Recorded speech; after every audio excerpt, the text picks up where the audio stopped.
Bienvenue dans Bien avec soi, le podcast créé pour te permettre de faire la lumière sur tes zones d'ombre et donc de connaître, accepter, embrasser qui tu es dans ton entièreté. Ce voyage en toi que je te propose est la promesse de vivre une plénitude émotionnelle ineffable et la liberté absolue d'être qui tu es. Pour cela, je te parle de développement personnel, de psychologie, de philosophie, de spiritualité, de résilience, de mindset et aussi de mes apprentissages. Je suis Marie Perron, coach spécialisée dans le shadow work et je suis ravie de t'accueillir dans ce tout nouvel épisode. Je pense que tu commences à le comprendre, tout système possède ses parts d'ombre, à savoir que chaque côté pile a un côté face et chaque côté face a un côté pile. Tout a une ombre. Ta méchanceté, ta malhonnêteté, ton égoïsme bien sûr peut se transformer en gentillesse, en honnêteté et en altruisme, mais aussi la gentillesse, ce côté je donne tout pour les autres, cache quelque chose. L'altruisme, la disponibilité, tout ce que l'on affiche comme étant soi pour ne surtout pas être autre chose, même si on n'ose pas le dire à haute voix, ce qui cache aussi quelque chose et qui peut être très intéressant à aller gratouiller un petit peu, tout ça cache quelque chose. Il y a toujours un envers au décor. C'est vrai donc en ce qui te concerne toi en tant qu'être humain à titre individuel, mais aussi donc tu l'auras compris également pour les groupes et les systèmes, notamment humains, et ton entreprise ne fait pas exception. Que tu sois entrepreneur ou salarié, la structure pour laquelle tu travailles chaque jour a ses zones d'ombre, ses parties rejetées, ignorées et mal aimées. Si tu es salarié, je t'invite par exemple à te pencher sur les valeurs qui sont prônées, affichées par ton entreprise et à identifier ensuite tous les endroits où l'inverse est exprimé sans que personne ne semble vouloir y faire quelque chose.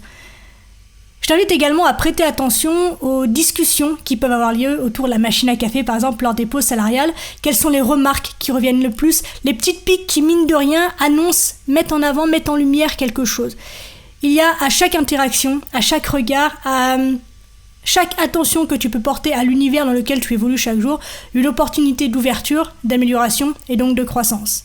Et ce n'est pas parce que tu es salarié que tu ne peux rien y faire. Au contraire, l'intérêt que tu peux porter à la façon dont se déroulent les événements au sein de l'entreprise pour laquelle tu travailles peut te donner une position auprès de tes supérieurs qui peut être très intéressante pour toi. Donc, je t'invite à le faire avec bienveillance et avec intelligence, évidemment. Si tu frappes au bureau de ton patron pour dire que c'est de la merde et qu'il faut tout changer, il est évident qu'il va t'envoyer te faire voir, en fait. Mais si tu as une vraie intention d'améliorer, en fait, le fonctionnement de l'entreprise et donc de donner des résultats différents à ton entreprise, dans le sens de ce que ton patron veut, en fonction des valeurs que lui prône, eh bien, tu as une possibilité, justement, de trouver une place dans ton entreprise qui peut être plus intéressante que celle que tu as aujourd'hui. Mais l'aspect qui m'intéresse le plus aujourd'hui et dont j'ai envie de te parler, c'est celui de l'entrepreneur, celui du créateur d'entreprise. Si tu es entrepreneur, ton entreprise est à ton image. Donc tes valeurs, tes croyances, tes blessures, tes doutes sont également ceux de ton entreprise. Ces éléments qui façonnent ta propre part d'ombre contribuent à façonner celle de ton activité. C'est la raison pour laquelle, en tant que leader de tes équipes, il est nécessaire à mon sens que tu sois ouvert et humble face à cette réalité en toi. Alors petit disclaimer avant de nous lancer dans le vif du sujet, il ne s'agit pas aujourd'hui en tout cas de pointer du doigt ce qui fait qu'un entrepreneur peut devenir un escroc par exemple, pas du tout. Il s'agit simplement de faire le lien entre l'humain et l'entreprise puisque un entrepreneur c'est quand même quelqu'un qui résout des problèmes, qui est au service de sa clientèle et donc on est d'une façon ou d'une autre dans une relation d'humain à humain et dans cette relation, puisqu'on parle d'humain, tout le monde a sa part d'ombre. L'entrepreneur, le client, les équipes et toute la structure qui englobe toutes ces personnes-là a également une part d'ombre qui est à l'image de la part d'ombre de l'inconscient collectif, on va dire, de l'entreprise. L'ombre permet à la lumière d'être vue. Donc en apprenant à apprécier tous les obstacles qui se mettent en travers de ton chemin et qui sont le fruit finalement de qui tu es, alors tu deviens optimiste par essence et animé par une force qui est intrinsèque. Ton intuition devient plus tangible et tu lui accordes une confiance chaque fois renouvelée. Et développer cet optimisme et cette force intrinsèque te permet de devenir plus permissif, plus tolérant sur tout ce qui est et sur tout ce qui se déroule au sein de ton entreprise. Tu deviens de moins en moins aveugle et donc de plus en plus conscient de tous les pôles sur lesquels quelque chose peut se jouer. La colère et les jugements instinctifs jetés à la volée ne t'intéressent plus et la dramatisation non plus. L'état ou la posture de victime te quitte progressivement au point que tu as le délicieux sentiment de pouvoir enfin prendre en main et un peu plus chaque jour ton destin. Et donc, celui de ton entreprise, de tes équipes et de tes clients. Il est vraiment important, je crois, de pouvoir prendre en compte les aléas de la vie qui nourrissent le tissu de notre expérience. C'est-à-dire qu'il n'est pas nécessaire d'être parfait pour inspirer les autres, mais je t'invite au contraire à laisser les autres s'inspirer de la façon dont tu gères tes imperfections. Et ça, pour moi, c'est la chose la plus importante du shadow work. C'est de réussir à s'accepter pleinement dans nos pires aspects comme dans les meilleurs. Et en connaissant ce que l'on est et ce que l'on n'est pas, on peut imposer son rythme. Pourquoi ? Simplement parce que l'on ne sera plus surpris par nos propres réactions et on ne perdra pas d'énergie à essayer de camoufler un moment malaisant ou une gêne quelconque par peur du jugement ou du regard des autres.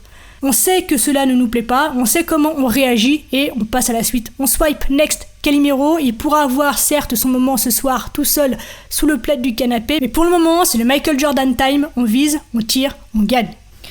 Prendre l'habitude de vivre sa vie et de vivre les événements positifs comme les événements négatifs dans une démarche d'honnêteté radicale et de transparence envers soi-même, c'est apprendre à être neutre envers soi-même, à ne chercher ni à enjoliver les choses, ni à flatter l'ego. Et le but, c'est d'accepter ce qui est perçu comme positif et ce qui est perçu comme négatif, c'est d'accepter de ne pas être parfait alors que le perfectionnisme inévitablement va te mener à créer quelque chose de faux, à te créer une image complètement factice. Et le shadow work, justement, est là pour t'aider à te reconnecter à ta personne dans sa globalité, dans sa totalité. Je pense que tu as déjà entendu l'expression qui dit que la préparation est le nerf de la guerre.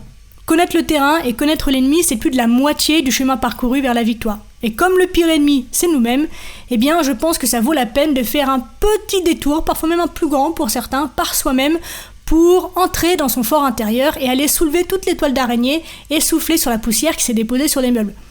Il y a effectivement un moment où on a besoin de faire pause, de s'affaler le soir tout seul dans le canapé avec un plaid et une glace au chocolat pour réaliser une pseudo-introspection, et il y en a d'autres véritablement nécessaires pour appuyer sur le bouton action et ne plus lâcher ton stylo ou ton clavier pendant 45 minutes de deep work pour mettre de la conscience sur les endroits de ton entreprise où tu as l'habitude de ne pas poser le regard. Et c'est le fait de maîtriser ces cycles qui te permet de maîtriser la lumière et les ténèbres et donc de faire grandir ton entreprise dans tous les domaines qui lui incombent. Et cela rentre dans l'ordre naturel des choses en fait, puisque un organisme, quel qu'il soit, a besoin de sa dose de jour et de sa dose de nuit pour pouvoir grandir convenablement, et il en est exactement de même pour ton entreprise. Et pourtant, bien que ce soit dans l'ordre naturel des choses, donc d'offrir ces moments d'introspection à ton entreprise, des gens qui sont capables de concilier une vraie vision et la volonté de changer le monde avec une vraie capacité à rester ouverts aux autres et une vraie lucidité sur eux-mêmes, ça court pas les rues. Il est vraiment super important de comprendre que le désir pur de gagner est très différent du désir viscéral parce que ce dernier pousse les personnes à faire des choses qu'a priori elles ne devraient pas faire. Ça amène les entrepreneurs qui ont cette hargne et cette rage de gagner vers un comportement qui devient dominant et pas seulement dans leur business mais aussi vis-à-vis de leurs employés ou encore de leurs proches. Et ça crée finalement énormément de distorsions dans leur propre vie. Un bon entrepreneur, au-delà de vivre cette ambition, cette obsession, cette envie de gagner et de servir, c'est une bonne balance, si j'ose dire, une bonne balance des paradoxes. C'est-à-dire une personnalité équilibrée entre le clair et l'obscur, un oxymore à lui tout seul en fait. Typiquement, un bon entrepreneur a besoin d'être optimiste, parce qu'il passe sa vie à résoudre des emmerdes, et donc l'optimisme lui permet de mettre une sorte de filtre sur la réalité pour ne pas se laisser submerger par les problèmes qu'il a à résoudre. Mais alors qu'il est optimiste, au même moment, notre entrepreneur a besoin d'être clairvoyant. Une clairvoyance à la hauteur de son optimisme. Parce que sinon, il est inévitable qu'un truc va lui péter au pif à un moment ou à un autre. Et c'est cette dualité-là qui est nécessaire et qui pourtant peut être difficile à piloter. Et c'est donc là que le shadow work ou travail de l'ombre donc peut t'aider parce qu'il fait la lumière sur tout ce qui est, mais aussi sur ce qui n'est pas. Sur tout ce sur quoi on reste aveugle. Et avec une vue d'ensemble complète et honnête, il est bien plus aisé de prendre les bonnes décisions depuis un espace qui est neutre, donc non contrôlé ni par nos émotions, ni par nos travers, ni quoi que ce soit d'autre, si ce n'est le cœur et l'amour.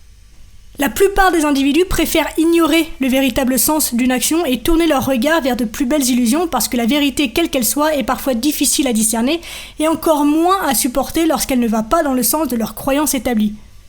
Ainsi se tournent-ils souvent dans leur quête de gloire vers le dogme rassurant des institutions, le mystère excitant des techniques secrètes pour réussir ou vers les promesses agréables de ceux qui promettent de gagner des followers, des clients, de l'argent ou de l'amour rapidement, voire même très rapidement. Alors qu'en réalité, il faudra des années pour qu'en une journée on réussisse le coup de sa vie. Il faudra des heures de travail pour que le résultat apparaisse en quelques minutes. Vendre la perfection en 5 leçons, c'est une demi-vérité parce qu'il faudra peut-être 5 années pour appliquer les dites 5 leçons. Et entre-temps, tous les projets pourront être modifiés par une belle rencontre, une naissance, une lecture décisive, ou bien pire, une crise, une guerre, pourquoi pas une pandémie? Des années d'expérience permettent d'acquérir un enrichissement personnel qui va petit à petit définir un équilibre. Réussir à prendre une bonne décision au bon moment peut provenir d'une intuition fulgurante qui sera probablement nourrie d'une riche expérience. On pourra alors obtenir un résultat parfait comme le ferait un sculpteur polissant son œuvre jusqu'à complète satisfaction. Le nombre d'expériences que nous choisissons de vivre va accélérer notre enrichissement personnel. Et tout ça peut se résumer très facilement grâce à une phrase de Saint-Exupéry que je trouve juste excellente et qui est « La perfection est atteinte non pas lorsqu'il n'y a plus rien à ajouter, mais lorsqu'il n'y a plus rien à retirer. » Et c'est exactement ce que le shadow work te propose de faire. À savoir de considérer enfin qu'il n'y a rien ni à ajouter ni à retirer chez toi, peut-être simplement une activité modelage déterminée par un jeu d'ombre et de lumière. Je sais pas si t'as déjà entendu parler de Yoshiro Nakamatsu. Alors, va pas chercher son nom sur Google tout de suite, je vais te faire un petit portrait rapide. C'est un entrepreneur japonais qui se définit comme un croisement entre Steve Jobs et Léonard de Vinci, rien que ça. Et il est évidemment qualifié de perché, vaniteux, patriote, naïf, etc. Il compte vivre 170 ans et avec près de 4400 brevets à son actif, il rivalise effectivement avec son prédécesseur européen, Léonard de Vinci.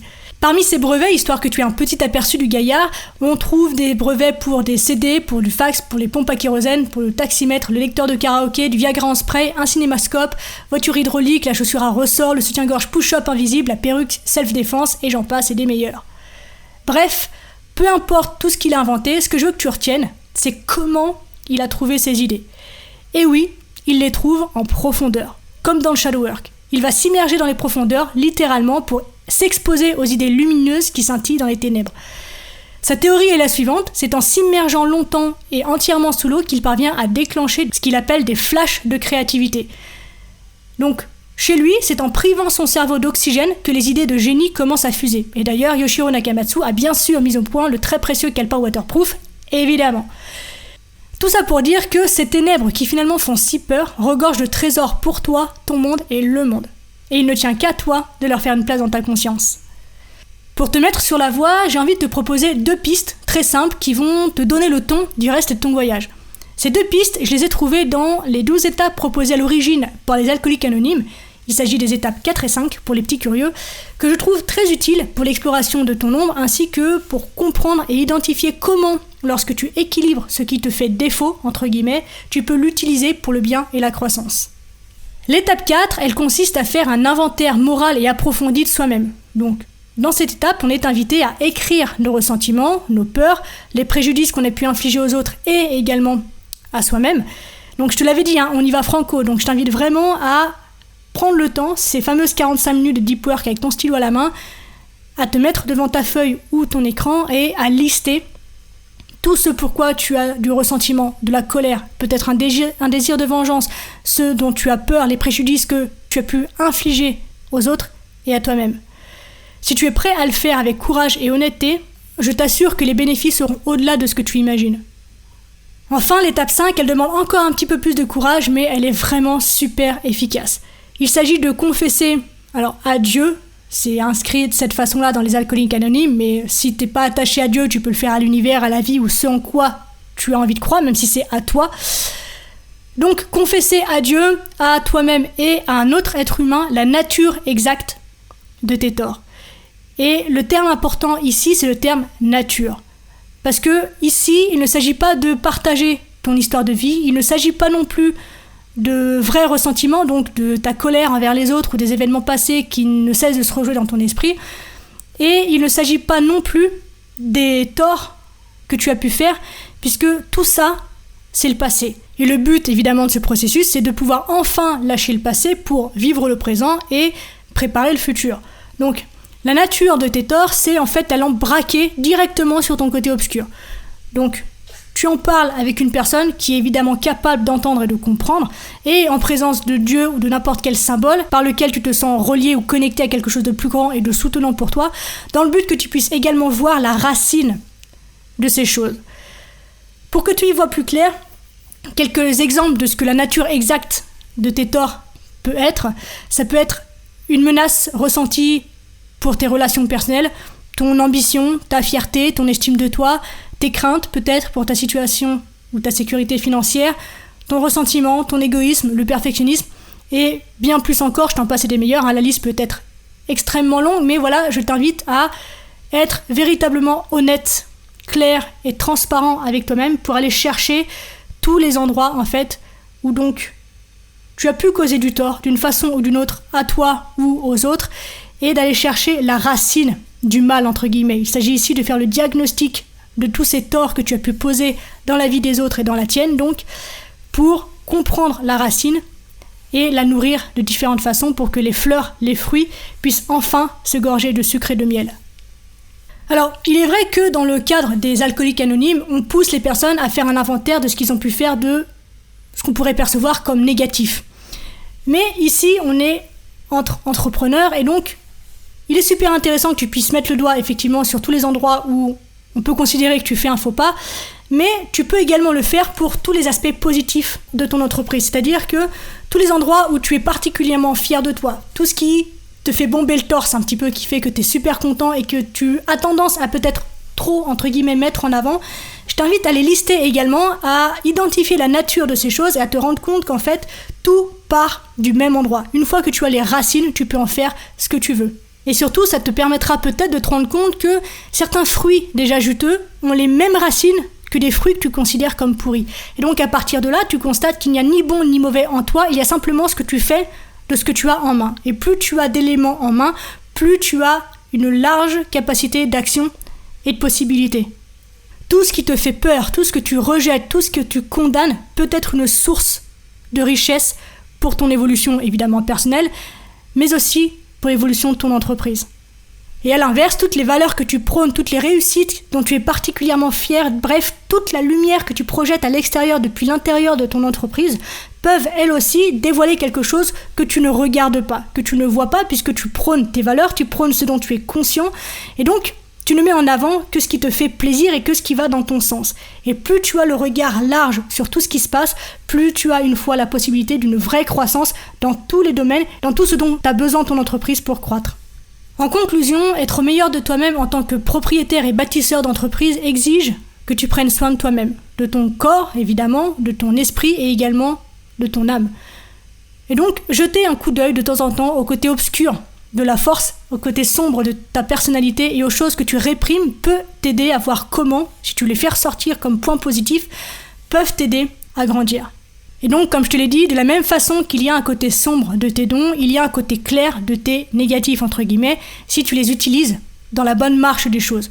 Tu es un être humain puissant et étonnant et un enfant de Dieu avec tout ce que tu as vécu et tout ce que tu portes en toi.